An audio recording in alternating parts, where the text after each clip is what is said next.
The End of the Qing Dynasty, Part 3, Section A, Exploration and the Early Foreign Trade Wars.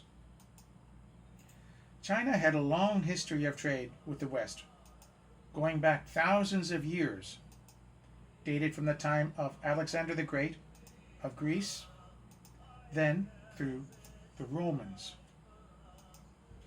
Trade along the Silk Route, or Silk Road, followed the course along the Great Wall of China, then through intermediary kingdoms and people, through caravans to the west. Marco Polo had re-established the knowledge of China to Western Europe after the fall of the Western Roman Empire.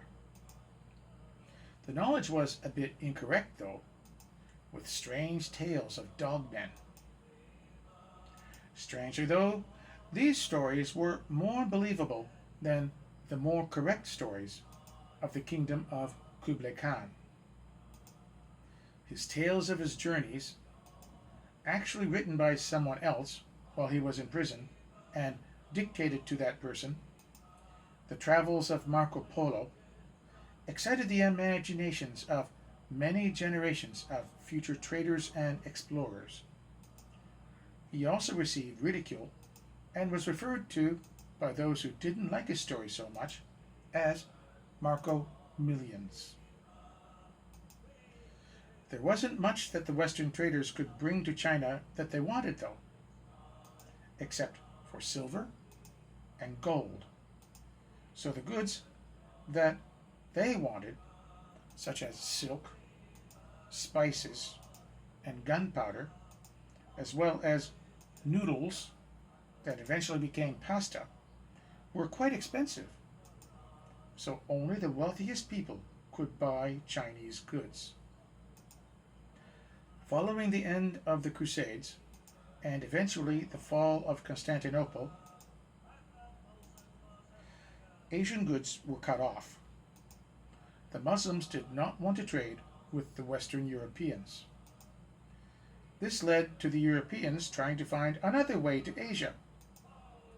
Prince Henry the Navigator of Portugal started a navigation school at Sagres near Cape St. Vincent, where map-making and mathematicians were educated.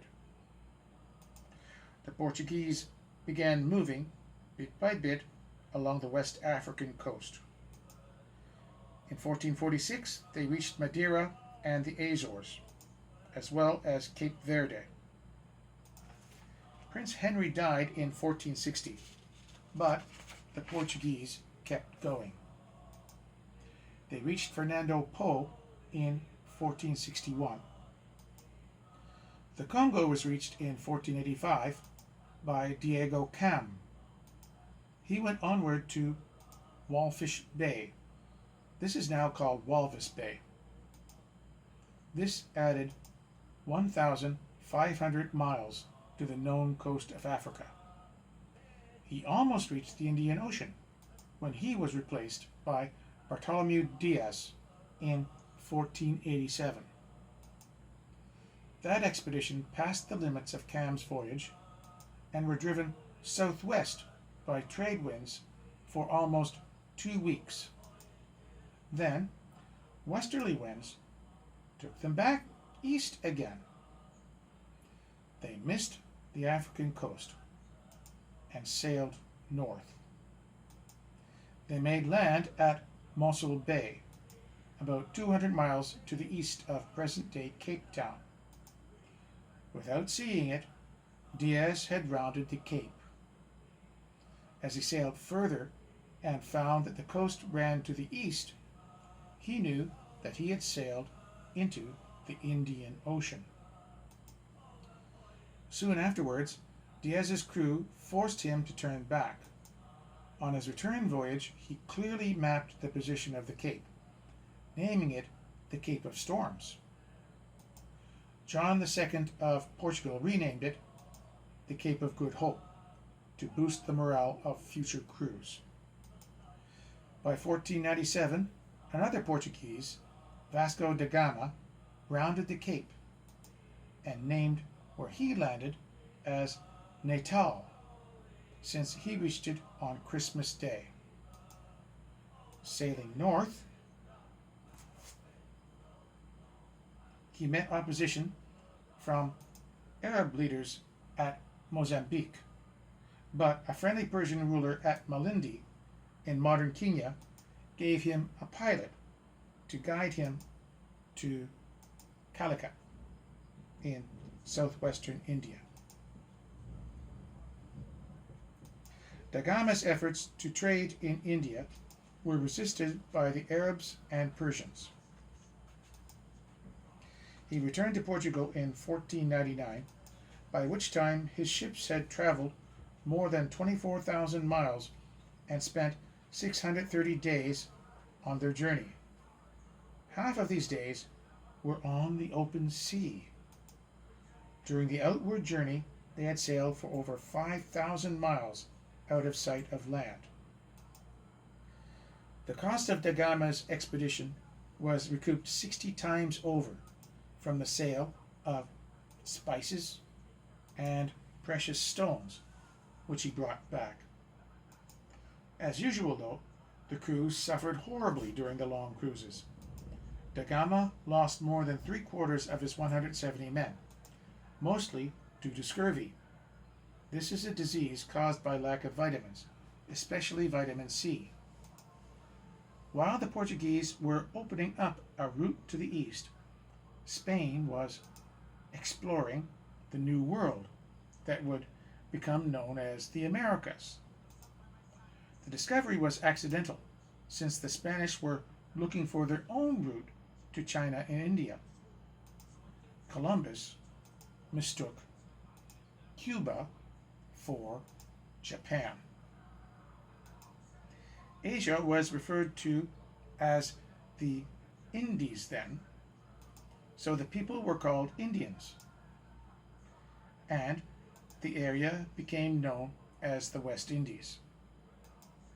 Another explorer, Amerigo Vespucci, was the first to understand that they were not in Asia.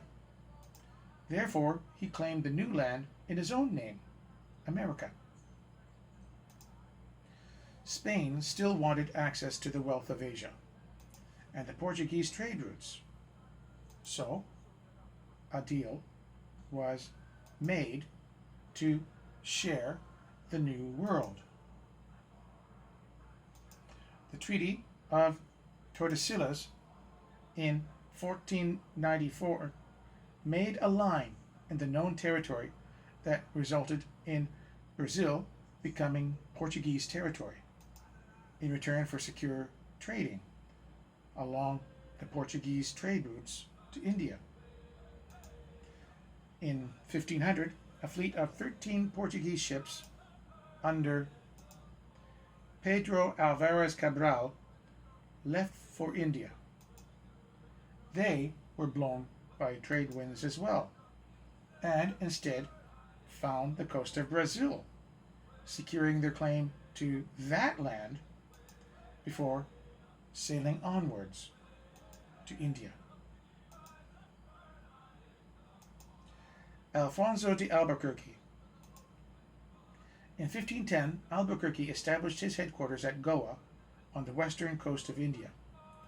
In 1511, he attacked Malacca in an attempt to control the valuable spice trade. The Portuguese Moluccas. Allying himself with Ternante's ruler, Serrao, who was the next Portuguese adventurer, constructed a fortress on that tiny island as the head of a mercenary band of Portuguese seamen under the service of one of the two feuding sultans who controlled most of the spice trade. The dream of a western route to the Indies lived on, and in September 1519, the Spanish court sent 5 ships westwards to find the Moluccas, where Indonesia is now, and where Portugal already was, to get their spices. They were commanded by Ferdinand Magellan.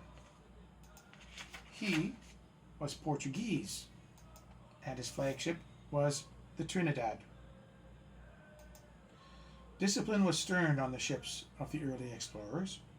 When a mutiny broke out during a 5-month stay in Patagonia, on the southern tip of South America, Magellan had one of his captains beheaded in front of 40 chained mutineers. One ship was wrecked, but with his 4 remaining ships, Magellan entered the narrow channel in the southern tip of the South American mainland that is now called the Strait of Magellan. After 38 days of dangerous navigation through the many islands in the area, Magellan's fleet reached the Pacific. On the way, the crews saw fires, probably volcanoes, burning on land to the south, and named it Tierra del Fuego, the land of fire. The expedition sailed on northwest across the unknown sea, which Magellan called the Pacific Ocean, because at that particular time it looked so much more calm than the Atlantic Ocean. Then one of his ships deserted. Their next landfall was in the Marianas at Guam. They tried establishing trade and claimed the islands for Spain, but the people of Guam did not understand the concept of personal property, as they were still quite primitive and in the tool age. The Guamanians started trying to steal anything they could get their hands on. Magellan then called the place the Island of Thieves and sailed onwards, reaching the Philippines. When the expedition reached the Philippines in 1521, Magellan proclaimed the islands to be Spanish territory in the name of the King of Spain. Here we have some historical confusion. There is a common misconception that Magellan named the Philippines after Philip II of Spain. But Philip II was not in any form of power until 1527. He wasn't even born yet. Philip I, husband of Queen Joanna the Mad, died on September 25th, 1506. Joanna then became the first queen of all the Spanish kingdoms. But after a decade, she was reduced in power to queen in name only. She was confined to her royal palace in Tordesillas, Castile, by 1519. Her father, Ferdinand I, was regent and controlled Spain until his death in 1516. Charles I of Austria arrived in 1517, and Charles, a Habsburg, became King of Aragon from 1519. He was also elected Holy Roman Emperor in the same year. He then became Charles V. Philip II was the son of Charles V. He was born on May 21st, 1527. He was named King of Castile before he was 1 year old. He became regent of the Spanish kingdoms in 1543. He became King of Spain 1 year after Queen Joanna's death in 1556. It appears that Magellan named the Philippines after a dead man who was already dead since 1506, Philip the Handsome. Here is the real story. Magellan actually named the islands the Islas de San Lazaro. More correctly, it was the Spanish explorer Ruy López de Villalobos that gave the name Las Islas Filipinas to the islands in 1543. Philip II was heir to the Spanish throne then, but not King of Spain yet. A local chieftain, Chief Lapu Lapu, did not quite agree with this and killed Magellan in a skirmish, along with many other Spaniards, on the island of Mactan.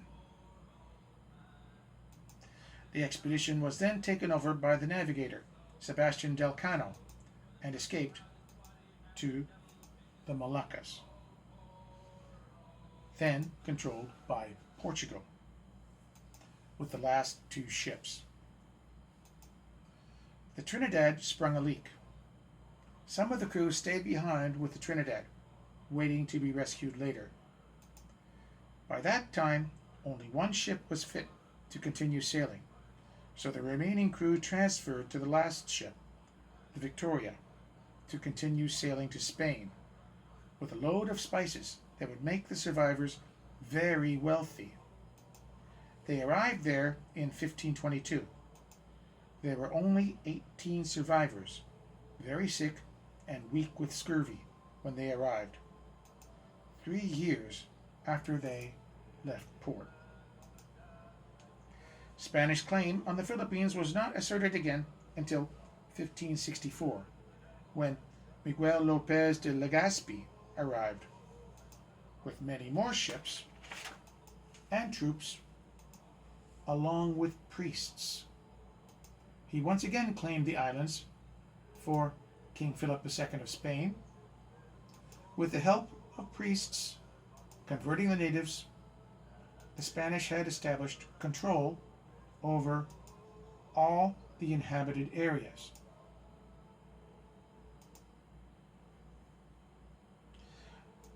The Islamic faith had gained control of the areas of Mindanao and Sulu. At about the same time as the Magellan expedition, Portuguese traders first visited the southern ports of China. They already started to make trouble with the locals, and the Chinese confined them to trade only from Macau. This remained Portuguese territory until 1999. In about 1542, a party of Portuguese became the first Europeans to land in Japan. 7 years later, on July 27, 1549, a Jesuit missionary from Spain, Francis Xavier, known as the Apostle to the Indians, as all of Asia was considered to be the Indies at the time, brought Christianity to Japan. He landed at Kagoshima, on the southern tip of Kyushu, and as a representative of the Spanish king, he was received in a friendly manner by the local lord Shimazu Takehisa. The next year, though, he forbade the priest from converting people to Christianity upon penalty of death. The Japanese people were not easily converted anyway, even though the Shingon monks welcomed him because he used the same term, Daimichi, for God, just the same as their priest used for their own most powerful god in their local traditions.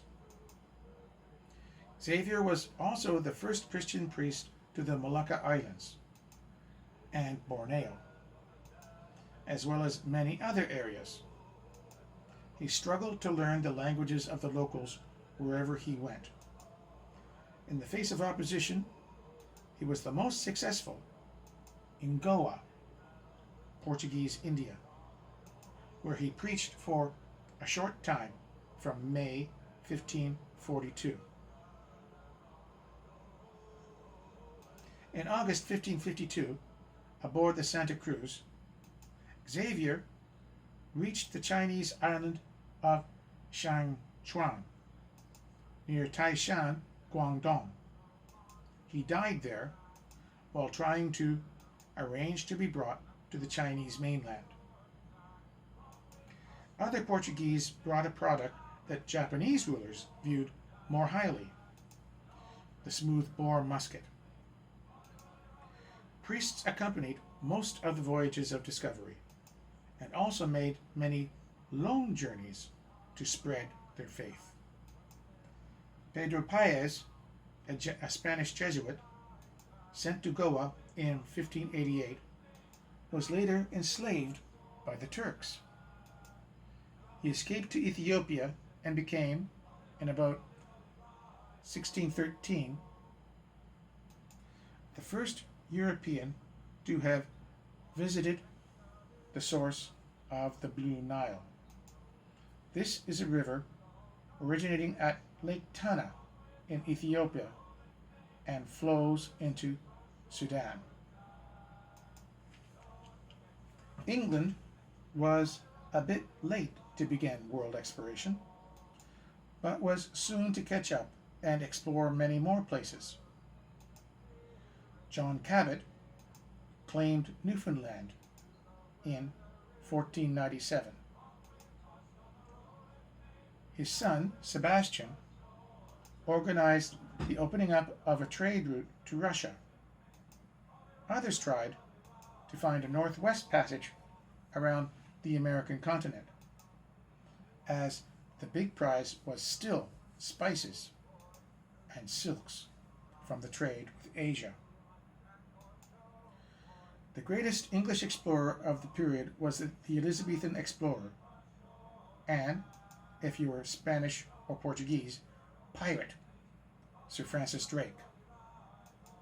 He completed the second circumnavigation of the world. He did not set out with the intention to do this. His voyage began as one of plunder against the Spanish possessions along the Pacific coast of South America. He was successful with that too. Along with that effort, he began a trade war between European trading nations that would last for centuries, or more accurately, extended the wars of Western Europe to the Pacific, with a more particular emphasis on trade hegemony. The only part of Drake's voyage that was purely exploratory was his progress up the west coast of the Americas as far as modern Vancouver. He was looking for the strait which Sir Humphrey Gilbert had believed was on the Pacific end of the imagined Northwest Passage that curved southwards from Labrador. Since the coast continued north instead of northeast, as Gilbert's theory indicated it should, Drake turned back and refitted his ship in the region of present-day San Francisco. From there, he sailed across the Pacific to the Moluccas, then rounded the Cape of Good Hope to return to England in 1580, carrying about 10 million British pounds in the currency of the time, worth of gold, silver, and jewels from Spanish treasure ships. Here is Philip II of Spain grumbling about it. The Dutch were next to expand into the New World with exploration and trade routes. The difficulties of navigating the icy waters of the far north did not stop explorers in their search for a shorter route to the east. Henry Hudson reached Greenland and Spitsbergen in 1607 and 1608 in vain attempts to discover a northeast passage for the English Muscovy Company. While sailing for the Dutch East India Company in 1609, he searched for a northwest route instead. He explored the bays and rivers of Long Island Sound. This gave the Dutch the basis of their claim to the area around New York, and in 1610 explored the huge landlocked opening that is called Hudson Bay, which he named after himself. The freezing wastelands were too much for his crew, though. They mutinied and cast Hudson and his young son adrift on a small boat. to die. The entrance to the elusive Northwest Passage was eventually found by William Baffin in 1615. It is to the west of Greenland through the Davis Strait. Unfortunately for the desired trade route to Asia, it passes through the largely icebound seas within the Arctic Circle. A passage through it was not completed until 1903 to 1906 expedition under the Norwegian Roald Amundsen. In 1670, the Hudson's Bay Company was set up to trade in furs with the natives of North America instead of the Asians. The Spanish and Portuguese, along with various local Asian kings and chieftains, controlled the trade to Asia for decades. Then the Dutch entered the picture. The Dutch revolt of 1568 to 1648 was a revolt in the Low Countries, meaning Holland, Belgium, and Luxembourg, against the Habsburg King Philip II of Spain. He had inherited the area rather than conquering it. The Dutch were already Protestant for a long time and wanted to be free of the Catholic Church, as well as independent from Spain. It would eventually end with Belgium remaining in Spanish Catholic control and the Netherlands becoming independent, with their religion being Calvinistic Protestant. The Dutch were bitter enemies of the Spanish and Portuguese. The long war caused some big changes. In 1580, the Portuguese and Spanish crowns were united. That brought the Portuguese into the war with the Dutch as well. The Portuguese were the greatest trading nation to Asia at the time, with their long trading route around the tip of South Africa, then to Goa in India, and onward to the Moluccas.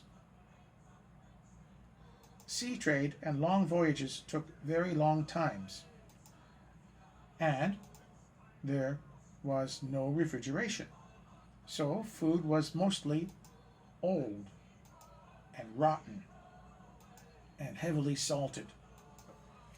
It was nearly impossible to eat this stuff on ships. Spices made this food a bit more edible. So not only was it good for upper-class wealthy people to eat in Europe, but also became essential for the trading to faraway places by sea. Spices became more valuable than gold. Therefore, from that time, the Portuguese Empire ships became fair targets for the Dutch ships. After 1591, the Portuguese stopped using Antwerp as a major trading port and shifted their trade center to Hamburg.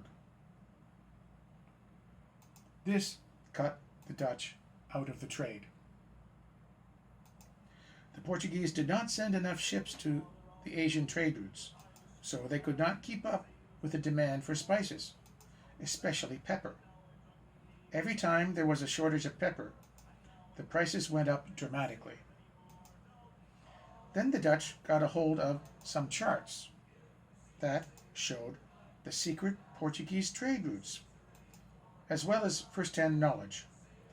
The man that found this stuff out was Cornelius van Houtman. The chocolate company is Van Houten, by the way. Van Houtman then decided to make a 4-ship expedition in 1595 to Banten, the main pepper port of West Java. There, they fought with both the Portuguese and local Indonesians. They lost 12 men to a Javanese attack, but killed the local ruler in Madura. Half the crew died over the next year, before the expedition made it back to the Netherlands, with enough spices to make a big profit.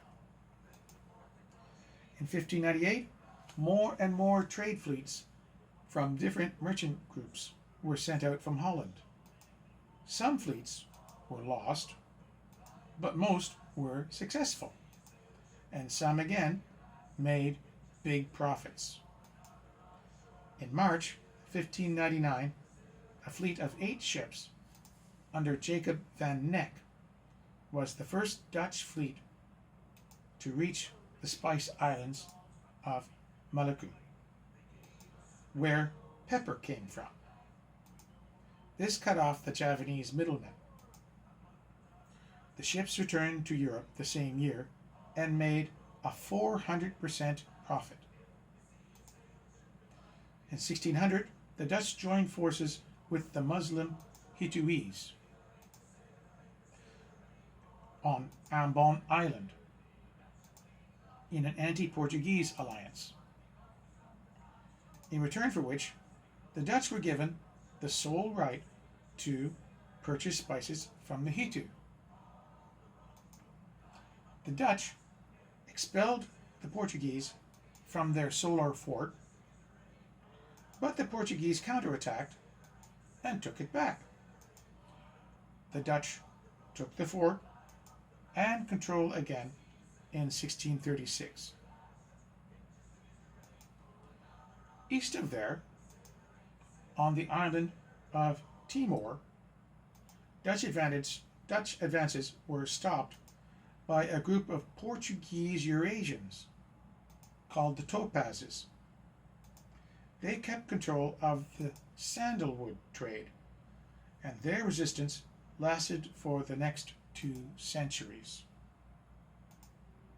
This caused the rise of Portuguese and later East Timor, or Timor. At the time, it was usual for a company to be funded only for the duration of a single voyage, and to be liquidated upon the return of the fleet. Investing in these fleets were very high risk for whoever paid for them. There were dangers of piracy, shipwreck, and disease. There was also the problem of prices going up and down due to supply and demand. If many ships came back at the same time, the price for spices crashed, and all profit was lost. To control this risk, merchants decided to make a cartel to agree on the prices all the time and store extra spices for a more even distribution. In 1600, the English were the first to group their resources into a monopoly company. This became the English East India Company.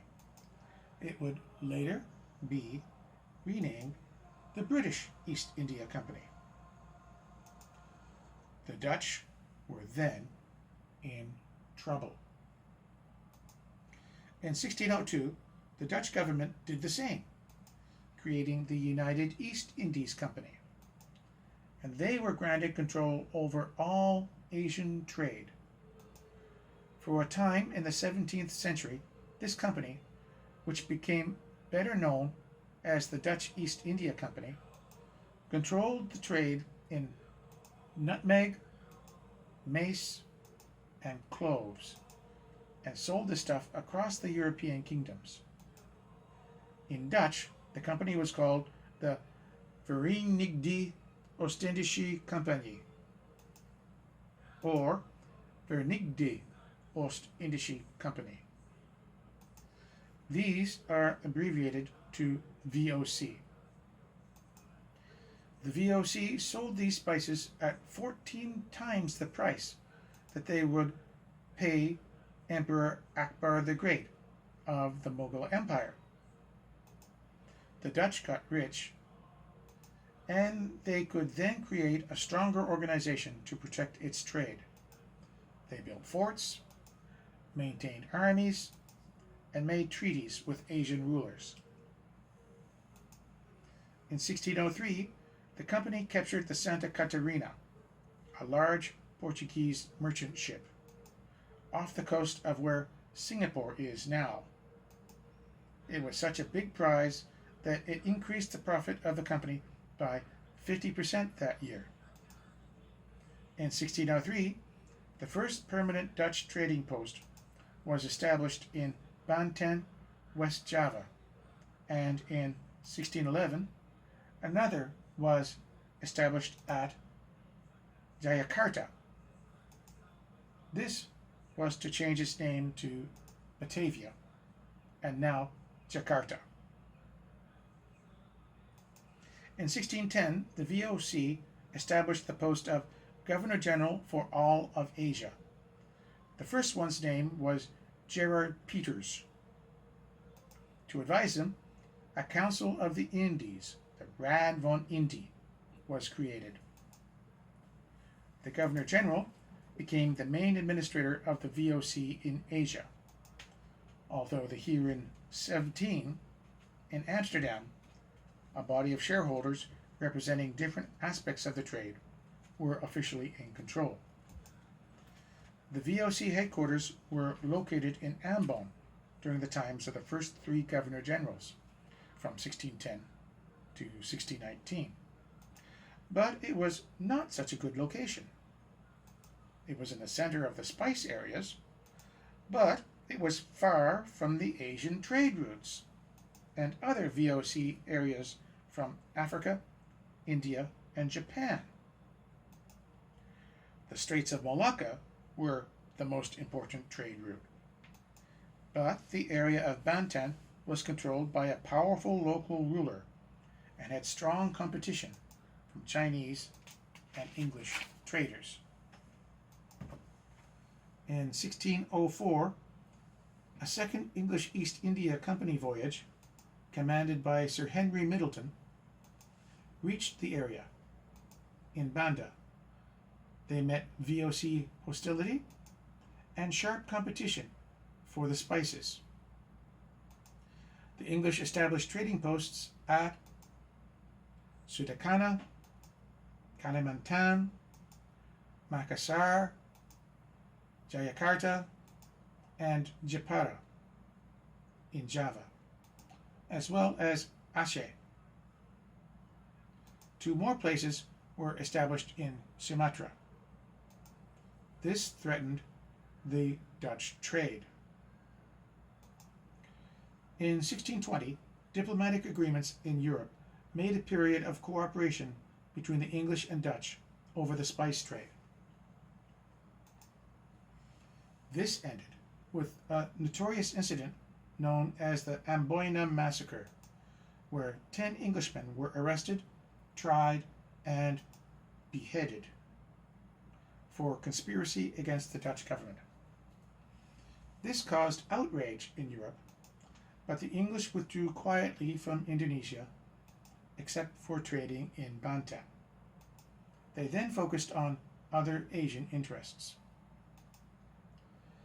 In 1619, Jan Pieterszoon Koen became the Governor General of the VOC. He wanted to make the VOC into a major Asian power, both political and economic. He took 19 ships and stormed Jayakarta, driving out the Banten forces. He then established Batavia on the place to be VOC headquarters. In the 1620s, the Dutch drove out almost all the hostile Banten natives, as they were at war then, and the Dutch established plantations to grow cloves and nutmeg for export. Koen wanted a large number of Dutch colonists to come to the area, but very few Dutch wanted to move to there. Koen was more successful with something else. A major problem in the European trade with Asia at the time was that the Europeans could offer few goods that Asian customers wanted, except silver, and gold. Europeans therefore had to pay for spices with money, which was in short supply in Europe, except for with Spain and Portugal. The Dutch and English had to obtain it by creating a trade surplus with other European countries. Cohen found an answer to the problem by creating an intra-Asian trade system. The profits could then be used to finance trade with Europe. This made it so they didn't need European money anymore. The VOC put a lot of its profits into making this happen until 1630. The VOC traded throughout Asia, benefiting mainly from Bengal. Ships coming to Batavia carried supplies from Holland. Silver and copper from Japan were used to trade with rich empires of Mughal India and Qing China. From then, the Dutch got silk, cotton, porcelain, and textiles. These things were traded for spices or sent to Europe. The VOC also brought technology and Western medicine to Asia. The company supported Christian missionaries as well. A more peaceful VOC trading post was established first in Hirado, then Dejima, in Nagasaki, Japan. For 200 years after the seclusion of Japan, Dejima was the only place where trade was permitted between the Western world and Japan. When the Dutch tried to use military force to make Ming China trade with them, they were defeated in a war over the Penghu Islands from 1623 to 1624. This forced the Dutch to withdraw from Penghu to Taiwan. The Chinese also defeated the Dutch at the Battle of Liaoyuan Bay in 1633. The Vietnamese defeated the Dutch in 1643 during the Nguyen War, blowing up a Dutch ship. The Cambodians defeated the VOC in the Cambodian-Dutch War from 1643 to 1644 on the Mekong River. In 1640, the VOC took the port of Galle Ceylon, which is now Sri Lanka, from the Portuguese, and broke the Portuguese monopoly on cinnamon. In 1658, the Dutch then went on to capture the Malabar coast from the Portuguese, driving them almost completely out of the west coast of India. When peace came in 1663, only Goa was still Portuguese. In 1652, Jan van Riebeck established a resupply post at the Cape of Storms, which is the southwestern tip of Africa, now Cape Town, to service VOC ships along the trade route. It was later renamed the Cape of Good Hope. Non-company ships were welcome, but they were charged a lot more. This place later became a full colony.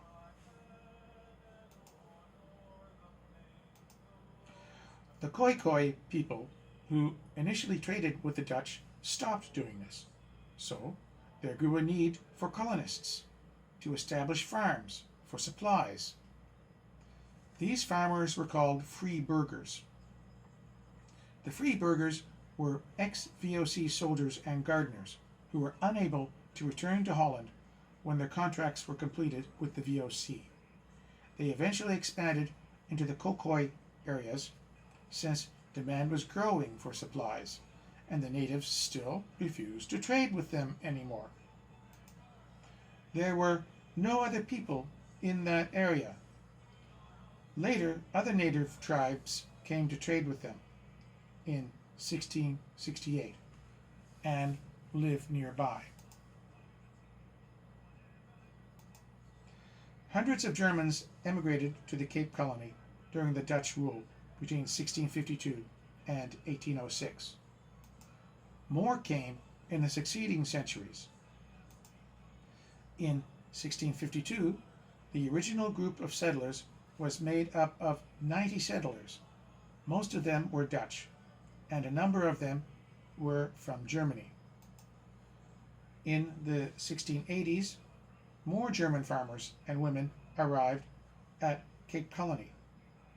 In 1691, the population was 1,000 Europeans, especially Dutch at 85%. Germans were 5%, and Huguenots, who are French Protestants, at 10%. The population grew to about 1,300 by the year 1700. About 4,000 Germans immigrated to the Cape during the Dutch period, almost all of them males. They came from all German-speaking areas of Europe. The Germans who arrived at the Cape in the 17th century were not immigrants, but worked for the Dutch East India Company, perhaps initially in Holland, and then were sent to the Cape. In the 19th century, a lot of Germans came to the region on missionary purposes and settled in the region, followed by British-assisted immigration of Germans to the Eastern Cape region, further boosting the population. The invasion of the Cape Colony, also known as the Battle of Muizenberg, was a British military expedition launched in 1795 against the Dutch Cape Colony. This was the only viable South African port for ships making the journey from Europe to the European colonies in the East Indies. It therefore held vital strategic importance, although it was otherwise economically insignificant. In the winter of 1794, during the French Revolutionary Wars, French troops entered the Dutch Republic, which was reformed into the Batavian Republic. In response, Great Britain launched operations against the Dutch Empire to use its facilities against the French Navy.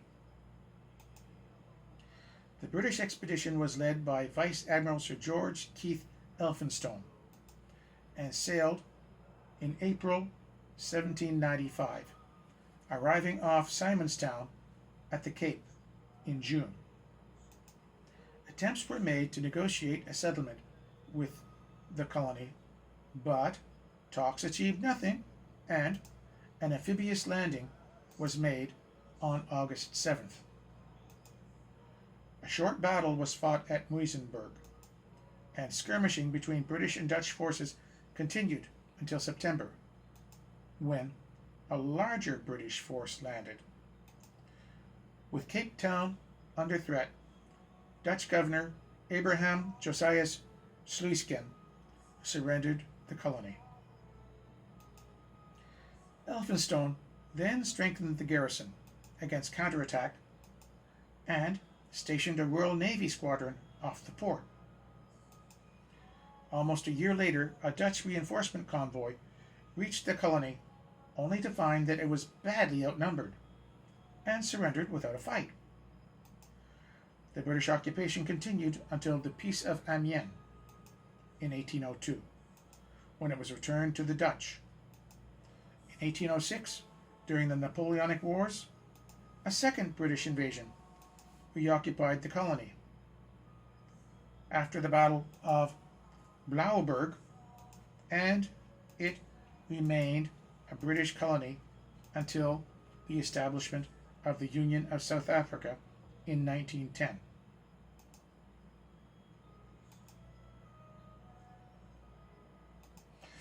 A group of German settlers came to Natal in March 1848 under a private scheme arranged by a German Jewish businessman, Jonas Bergthal. He arrived in Natal in 1843 and established the Natal Cotton Company 3 years later. Bergthal saw the potential of European settlement along the coast and approached the British Colonial Office for immigrants. When first the British and then the Bavarian governments rejected his plans, he turned to the Kingdom of Hanover for support. 35 peasant families, about 188 people, from the Osnabrück-Bremen district accepted his offer and arrived in Natal on 23rd March 1848. They were settled near Port Natal and called their new home Neu Deutschland, New Germany. Bergthal's cotton scheme failed after the first 2 crops were ravaged by bollworm. Furthermore, the ginning machinery he had ordered from England never arrived. The settlers soon abandoned cotton in favor of market gardening, and when their 5-year contracts with Bergthal ended, many did not renew them. The initial years were a struggle for the settlers, but gradually, with hard work, conditions improved. After about 10 years, most had prospered and had been able to take ownership of their lands.